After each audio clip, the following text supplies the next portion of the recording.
Alors, bonjour tout le monde, bonjour à toutes et à tous. Et merci aux organisateurs du Sommet international de l'innovation agricole de nous donner l'occasion finalement de partager les résultats d'un projet divers impact, diversification des systèmes de culture, donc soutenu par les acteurs et prenant en compte les filières afin d'en accroître la durabilité. Alors, je me présente, Didier Stilman, du Centre Wallon de recherche agronomique. J'ai le plaisir de co-animer, de co-coordonner ce projet avec Antoine Messéan de INRAE, et donc avec qui nous avons réalisé cette présentation. Donc voilà, je vais maintenant vous partager mon écran. Alors donc le titre de mon intervention aujourd'hui, c'est finalement la diversification des systèmes de culture comme levier pour finalement lever les freins à l'implémentation d'une stratégie clé qui est la transition agroécologique. Alors, que nous apprend Divers Impact dans ce cadre-là? Avant tout, je vais passer avec vous différentes modalités de diversification, en revue différentes modalités de diversification des systèmes de culture, car on peut mobiliser différentes stratégies. Une stratégie de diversification au niveau spatial, c'est-à-dire qu'au sein d'une même année, d'une même culture, finalement, on peut avoir différentes espèces qui peuvent être associées, et de manière à complexifier une rotation assez simple, triennale, donc colza, froment, orge que vous avez sur l'extrême gauche de l'écran. Et donc, dans une stratégie de diversification spatiale, par exemple, avec le colza, on peut mettre une culture de service telle que des légumineuses, le trèfle ou des légumineuses gélives, de manière finalement à contrôler les adventices durant la première phase de la culture et amener de l'azote. Une autre stratégie, qui est plutôt une diversification temporelle, c'est d'inclure une deuxième culture la même année. Donc, on a notre culture de colza et avant la culture de froment qui lui fait suite, on peut mettre une interculture courte, donc par exemple de la moutarde et du trèfle d'Alexandrie, de manière à avoir une biomasse qui va couvrir le sol, empêcher le développement des adventices et de nouveau fournir de la matière organique au sol et accroître sa fertilité. Toujours dans une diversification temporelle, on peut également étendre la rotation simple que l'on avait au départ en incluant de nouvelles cultures au sein de cette rotation, avec par exemple un épeautre après le colza, voire une févrole entre le froment et l'orge, de manière à amener par exemple de l'azote et à diversifier donc ces systèmes. Et finalement, ce qu'on va illustrer par la suite, c'est que souvent, on a intérêt à combiner différentes stratégies de diversification, donc de manière vraiment à en tirer la quintessence et les bénéfices tout au long du système de culture. Donc, mais nous allons y revenir par la suite. Voilà une petite illustration de ces stratégies. Donc, par exemple, en bas à gauche, vous avez des systèmes, des associations d'espèces où vous allez avoir de la févrole associée avec du lupin, de l'avoine, de manière à avoir les bénéfices. Par exemple, l'avoine va couvrir le sol et limiter le développement des adventices, qui est un problème en culture de lupin. Par contre, les légumineuses à graines vont apporter de l'azote dans le système de culture. On peut avoir une extensification donc, de la rotation en incluant de nouvelles cultures telles que le chanvre qui, lui, va bien couvrir le sol et donc va limiter le développement des adventices, mais nécessitera des filières pour le valoriser. On a également donc l'inclusion de cultures de services, donc c'est plusieurs cultures la même année. Donc entre deux cultures commerciales, on peut avoir une interculture qui est composée elle-même d'un mélange d'espèces. Donc, par exemple, ici, on a de l'avoine, on a du tournesol, on a de la févrole. Et ce couvert peut être valorisé, par exemple, par des ovins. Nous allons y revenir également. Une autre alternative, toujours dans les associations, dans les cultures multiples, pardon, la même espèce, de la même année. Donc ici, on a du trèfle blanc ou du trèfle violet, pardon, qui va être semé en relais, c'est-à-dire qu'il va être semé dans la céréale en place. Et une fois que la céréale va être récoltée, le trèfle sera déjà en place, va couvrir le sol, va limiter le développement des adventices et fournira de l'azote pour la culture, pour les cultures qui suivront. Donc voilà, ça c'est un petit peu pour illustrer les stratégies. Alors, les analyses qui ont été réalisées sur un grand nombre d'études de diversification, et finalement, donc ce sont des synthèses de différents essais, mettent en avant les bénéfices de stratégies de diversification, que ce soit en termes de productivité, à droite de votre écran, où vous avez une augmentation finalement de la productivité ou bon, des fois une neutralité, mais on a rarement, ou en tout cas dans un nombre beaucoup plus restreint de cas, une réduction de cette productivité suite que ce soit à l'association d'espèces au sein d'une même, enfin pas d'une même culture, mais durant la même année, que ce soit l'accroissement de la longueur des rotations, que ce soit l'association de cultures. On voit que tous ces leviers ont un impact positif, que ce soit au niveau de la productivité, de la biodiversité au sein des systèmes de culture, voire de la qualité des sols. Alors se pose la question, et pourquoi ne diversifions-nous pas plus les systèmes de culture? Donc, c'est une question à laquelle les différents projets financés dans le cadre du programme Horizon 2020 essayent de répondre. Donc, que ce soit des projets qui vont analyser des associations de cultures, quand on parle de céréales protéagineux, par exemple, lorsqu'on parle de différentes associations d'espèces dans des couverts d'interculture ou autres. Donc, c'est les projets Remix Diversify, des projets qui vont plutôt analyser des modalités pour accroître la place des légumineuses à graines dans les assolements, dans les rotations, donc comme Lake Value ou True, ou alors des projets comme Diver Farming ou Diver Impact, donc qui vont analyser différentes stratégies de diversification de systèmes de culture. Tous ces projets se sont associés au sein d'un cluster sur les crop diversification, et vous avez ci-dessous le lien vers le site de ces projets. Mais donc, ces projets, finalement, explorent les barrières à la diversification des systèmes de culture et les solutions qui permettraient de surmonter, finalement, ces barrières. Et notamment donc, à l'échelle des exploitations, les techniques culturelles innovantes qui permettent de mettre en œuvre ces stratégies, mais également des outils qui permettent de sélectionner la stratégie la plus adaptée à un contexte pédoclimatique donné, par exemple. Des partages d'expériences et des démonstrations dans différentes régions pédoclimatiques, voire des évaluations multicritères, car comme nous allons nous en rendre compte, il est important que l'exploitant puisse quantifier l'intérêt de diversifier ces systèmes de culture, mais pas uniquement à l'échelle de l'exploitation, à l'échelle de la filière, voire du territoire. Et finalement, bon, ces projets visent à définir, à établir des recommandations pour faire évoluer également le cadre institutionnel de manière à soutenir ces stratégies de diversification. Alors, un point important, c'est qu'on ne va pas s'arrêter à l'exploitation. Toutes les barrières à lever pour développer la diversification des systèmes de culture ne sont pas à l'échelle de l'exploitation, mais bien au contraire à l'échelle de l'ensemble du système sociotechnique.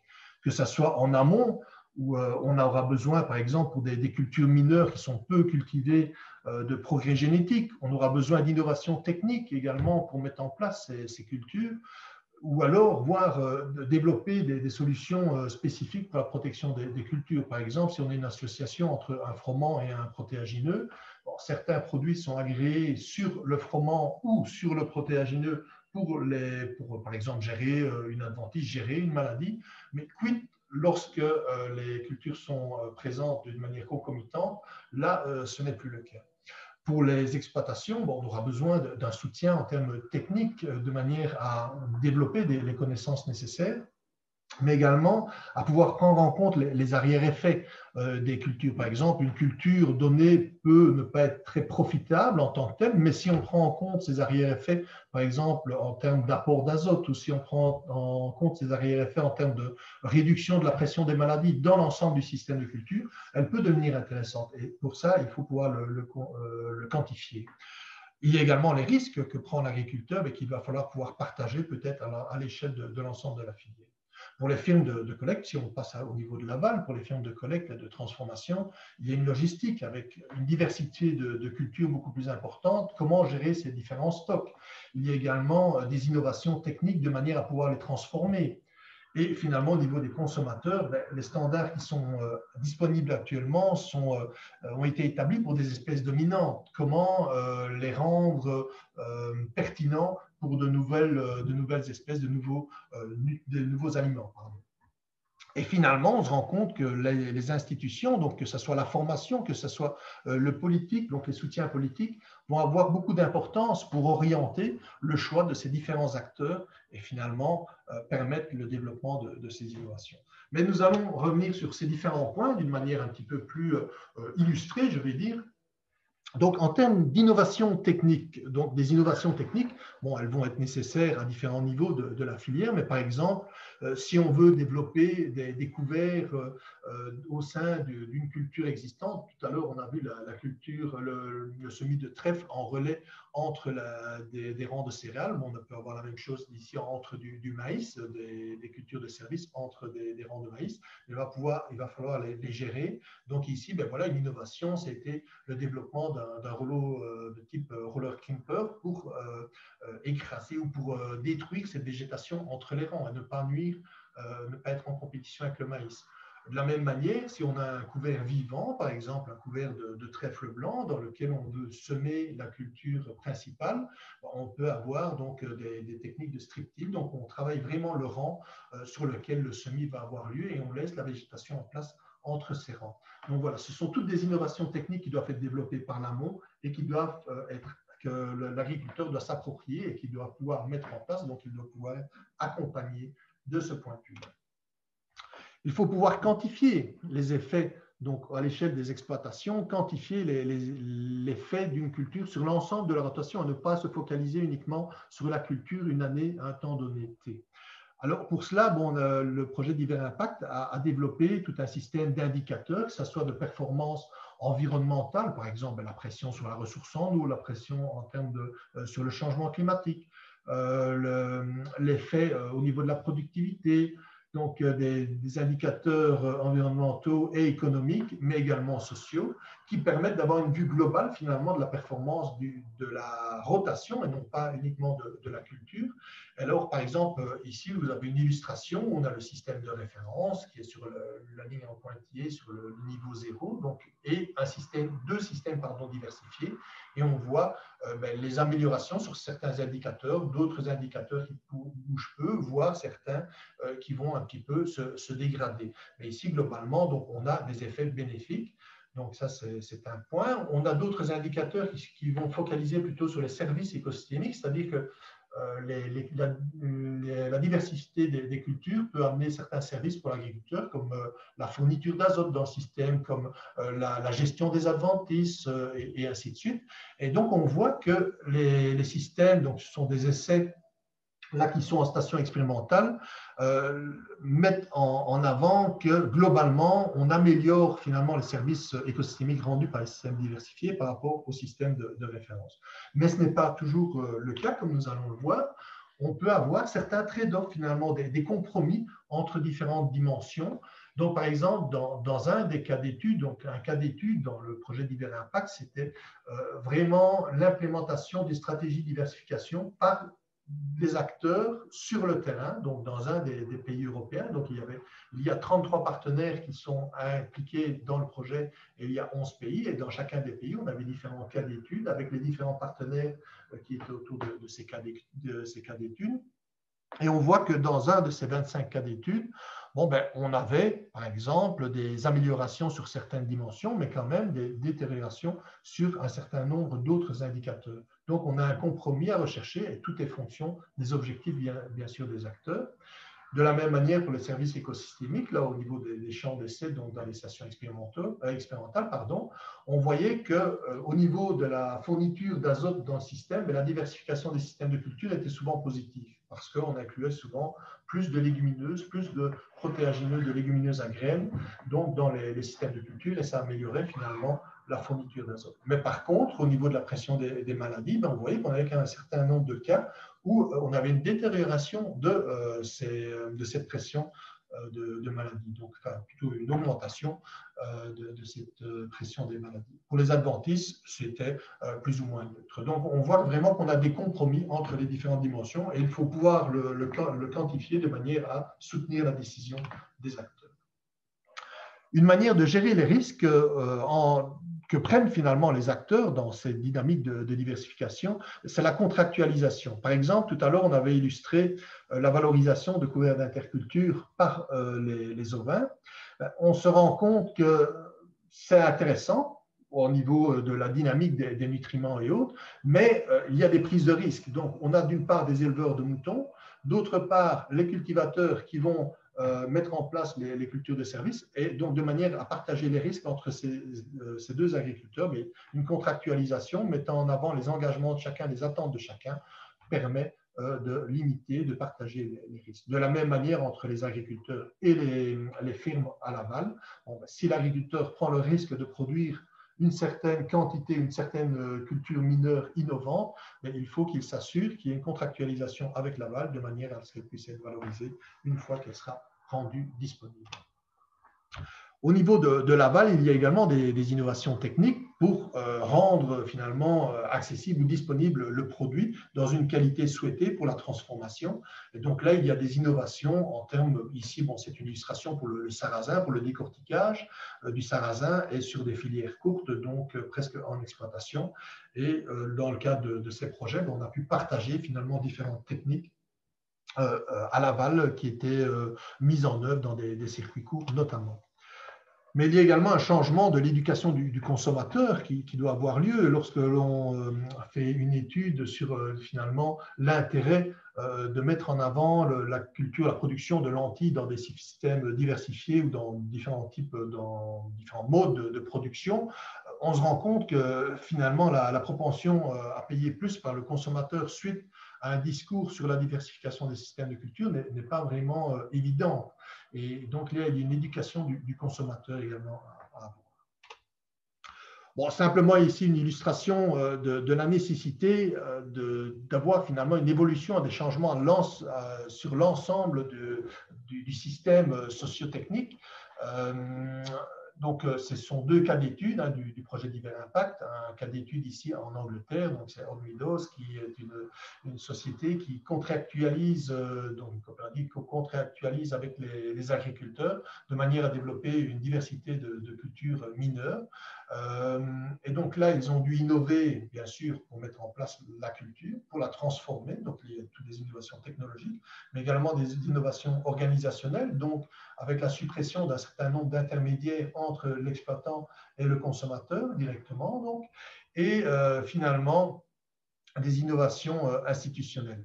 On va également l'illustrer au sein d'un autre cas d'étude qui est un cas d'étude en Belgique où on a cette interaction donc, entre des éleveurs ovins et donc des agriculteurs qui utilisent des intercultures pardon, pour gérer leur sol. Donc là, il a fallu innover pour bien conduire le pâturage, ça c'est une chose.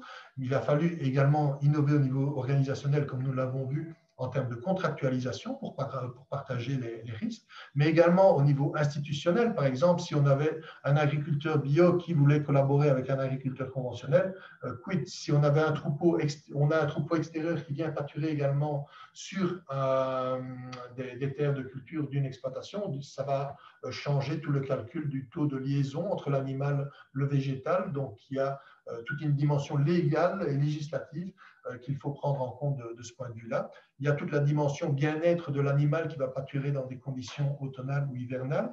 Donc, comment est-ce que ça va être pris en compte? Donc, tout ça, il y a des innovations institutionnelles à réaliser. Et donc, ce type d'approche avec l'identification des freins à différents niveaux a été réalisé sur les 25 cas d'études du projet Divers Impact et je ne peux que vous inviter à aller voir la manière dont ça a été pris en compte et les innovations qui ont été développées donc pour y faire face. Donc finalement, quels sont les enseignements issus du projet? C'est que la diversification des systèmes de culture permet vraiment de soutenir la transition des systèmes agroalimentaires, pas uniquement du système agricole en lui-même, mais l'ensemble du système agroalimentaire vers plus de durabilité, que ce soit en atteignant l'impact sur les changements climatiques ou en atteignant différents objectifs fixés dans le cadre du développement durable. Il permet, mais qu'il est nécessaire afin de lever les freins et les barrières à une diversification des systèmes de culture, d'avoir une approche systémique qui prend en compte finalement différents acteurs et maillons du système, comme on a illustré, de manière à atteindre cet objectif, il est nécessaire de développer une étroite collaboration et un apprentissage entre les différents acteurs de la filière et de vraiment prendre en compte également les conditions locales, non seulement pédoclimatiques, mais également socio-économiques dans le développement de ces diversifications, de ces stratégies de diversification. Afin de bénéficier finalement de la diversification des systèmes de culture, comme on l'a illustré à différents niveaux, il est nécessaire de combiner différentes stratégies donc de diversification, que ce soit dans le temps et dans l'espace. Et alors, bien sûr, il est nécessaire de pouvoir développer et mobiliser des outils, des méthodes qui permettent de soutenir la décision, donc de prendre en compte ces spécificités de contexte. Voilà, je vous remercie pour votre attention et pour toute information complémentaire. N'hésitez pas à donc, aller consulter le site du projet Divin Impact.